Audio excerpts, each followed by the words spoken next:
Question number 1, संविधान 73वां संशोधन अधिनियम 1992 जिसका लक्ष्य देश में पंचायती राज संस्थाओं को बढ़ावा देना है, निम्नलिखित में से क्या प्रावधान करता है? पहला, जिला आयोजना समिति का गठन। दूसरा, राज्य चुनाव आयोग पंचायतों के चुनाव कराएगा। तीसरा, राज्य वित्त आयोग की स्थापना। निम्नलिखित में से कौन सही है?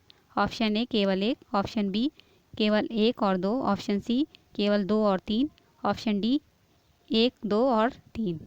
सही आंसर है ऑप्शन सी 2 और 3।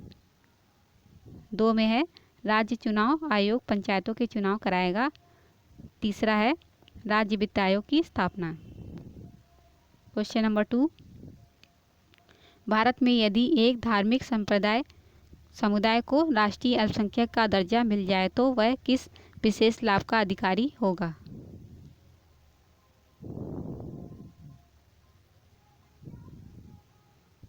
पहला, यह विशेष शिक्षा संस्थाओं की स्थापना तथा संचालन कर सकता है। दूसरा, भारत के राष्ट्रपति स्वयं उक्त समुदाय का एक प्रतिनिधि लोकसभा के लिए नामित करते हैं। तीसरा, यह प्रधानमंत्री के 15 सूत्री कार्यक्रम से लाभ प्राप्त कर सकता है। निम्नलिखित में से कौन सही है? ऑप्शन ए केवल 1, ऑप्शन बी 2 और 3, ऑप्शन सी 1 और 3, ऑप्शन डी 1, 2, 3। सही आंसर है ऑप्शन सी 1 और 3। एक है यह विशेष शिक्षा संस्थाओं की स्थापना तथा संचालन कर सकता है। 3 में है यह प्रधानमंत्री के 15 सूत्री कार्यक्रम से लाभ प्राप्त कर सकता है। क्वेश्चन नंबर 3,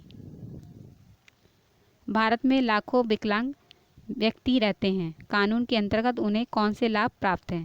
पहला, सरकार द्वारा संचालित विद्यालयों में 18 वर्ष की आयु तक मुफ्त शिक्षा। दूसरा, व्यवसाय स्थापित करने के लिए भूमि के आवंटन में प्राथमिकता। तीसरा, सार्वजनिक भवनों में ढलवां सीढ़ी। निम्नलिखित में से कौन सा सही है? ऑप्शन ए केवल 1, ऑप्शन बी केवल 2 और 3, ऑप्शन सी केवल 1 और 3, ऑप्शन डी 1, 2 और 3। सही आंसर है ऑप्शन डी तीनों, 1, 2, 3। एक में है सरकार द्वारा संचालित विद्यालयों में 18 वर्ष की आयु तक मुफ्त शिक्षा। 2 में है व्यवसाय स्थापित करने के लिए भूमि के आवंटन में प्राथमिकता। 3 में है सार्वजनिक भवनों में ढलवां सीढ़ी। Question number 4, consolidated fund of India से निकासी के लिए प्राधिकरण निश्चित रूप से आना चाहिए। ऑप्शन ए भारत के राष्ट्रपति द्वारा, ऑप्शन बी भारत की संसद द्वारा, ऑप्शन सी भारत के प्रधानमंत्री द्वारा, ऑप्शन डी केवल वित्त मंत्री द्वारा। सही आंसर है ऑप्शन बी भारत की संसद द्वारा।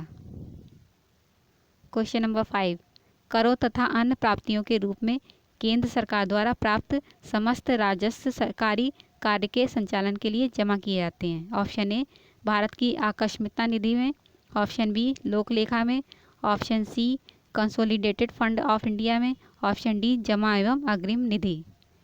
सही आंसर है option C consolidated fund of India में। क्वेश्चन नंबर 6, भारत के पूर्व की ओर देखो नीति के संदर्भ में निम्नलिखित कथनों पर विचार करें।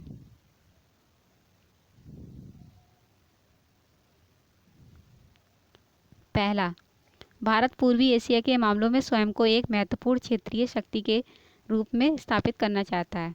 दूसरा, भारत शीत युद्ध की समाप्ति के बाद व्याप्त निर्वात को भरना चाहता है। तीसरा, भारत दक्षिण पूर्वी तथा पूर्वी एशिया के अपने पड़ोसियों के साथ ऐतिहासिक एवं सांस्कृतिक संबंधों को पुनर्जीवित करना चाहता है। निम्नलिखित में से कौन से सही हैं?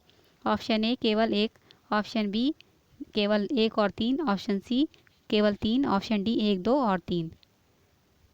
सही आंसर है ऑप्शन बी 1 और 3। एक में है भारत पूर्वी एशिया के मामलों में स्वयं को एक महत्वपूर्ण क्षेत्रीय शक्ति के रूप में स्थापित करना चाहता है। 3 में है भारत दक्षिण पूर्वी तथा पूर्वी एशिया के अपने पड़ोसियों के साथ ऐतिहासिक एवं सांस्कृतिक संबंधों को पुनर्जीवित करना चाहता है। क्वेश्चन नंबर 7, वार्षिक केंद्रीय बजट लोकसभा द्वारा जब पारित नहीं किया जाता। ऑप्शन ए बजट को संशोधित कर पुनः प्रस्तुत किया जाता है। ऑप्शन बी, बजट को सुझाव के लिए राज्यसभा को भेजा जाता है। ऑप्शन सी, केंद्रीय वित्त मंत्री को पद त्याग के लिए कहा जाता है। ऑप्शन डी, प्रधानमंत्री मंत्रिपरिषद का त्यागपत्र सौंपते हैं। सही आंसर है ऑप्शन डी, प्रधानमंत्री मंत्रिपरिषद का त्यागपत्र सौंपते हैं। क्वेश्चन नंबर 8, भारत में संविधान के संदर्भ में निम्नलिखित में से कौन मौलिक कर्तव्य नहीं है? ऑप्शन ए, सार्वजनिक चुनाव में मतदान। ऑप्शन बी, वैज्ञानिक वृत्ति का विकास। ऑप्शन सी, सार्वजनिक संपत्ति की सुरक्षा। ऑप्शन डी, संविधान को मानना तथा इसके आदर्शों का सम्मान। सही आंसर है ऑप्शन ए, सार्वजनिक चुनाव में मतदान। क्वेश्चन नंबर 9, भारत के वित्त आयोग के संदर्भ में निम्नलिखित में से कौन कथन सही है? ऑप्शन ए, यह आधारभूत संरचना के विकास के लिए विदेशी पूंजी का आगम प्रोत्साहित करता है। ऑप्शन बी, यह सार्वजनिक क्षेत्र के उपक्रमों के लिए वित्त का उपयुक्त वितरण सुनिश्चित करता है। ऑप्शन सी, यह वित्तीय प्रशासन में पारदर्शिता सुनिश्चित करता है। ऑप्शन डी, कथन का, खा, गा में से कोई नहीं। सही आंसर है ऑप्शन डी, कथन का, खा, गा में से कोई नहीं। क्वेश्चन नंबर 10, निम्नलिखित पर विचार करें। पहला, शिक्षा का अधिकार। दूसरा, सार्वजनिक सेवाओं में समान पहुंच का अधिकार। तीसरा, खाद्य अधिकार। उपरोक्त में से कौन मानवाधिकार की सार्वभौम घोषणा पत्र के अंतर्गत मानवाधिकार में है? ऑप्शन ए, केवल एक। ऑप्शन बी, केवल 1 और 2। ऑप्शन सी, केवल 3। ऑप्शन डी, 1, 2 और 3। सही आंसर है ऑप्शन डी, 1, 2 और 3।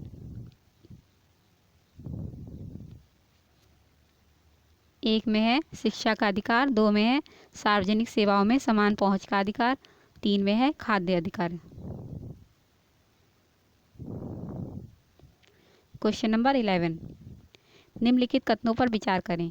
भारत में महानगरीय आयोजना समिति पहला का गठन भारत के संविधान के प्रावधानों के अंतर्गत किया जाता है। दूसरा, महानगरीय क्षेत्र के लिए विकास योजनाओं का प्रारूप तैयार करती है। तीसरा, महानगरीय क्षेत्र में सरकार प्रायोजित योजनाओं को लागू करने के लिए प्रमुख रूप से उत्तरदायी है। निम्नलिखित में से कौन सही है? ऑप्शन ए, केवल 1 और 2। ऑप्शन बी, केवल 2। ऑप्शन सी, केवल 1 और 3। ऑप्शन डी, 1, 2 और 3। सही आंसर है ऑप्शन ए, केवल 1 और 2। एक है का गठन भारत के संविधान के प्रावधानों के अंतर्गत किया जाता है। 2 में है महानगरीय क्षेत्र के लिए विकास योजनाओं का प्रारूप तैयार करती है।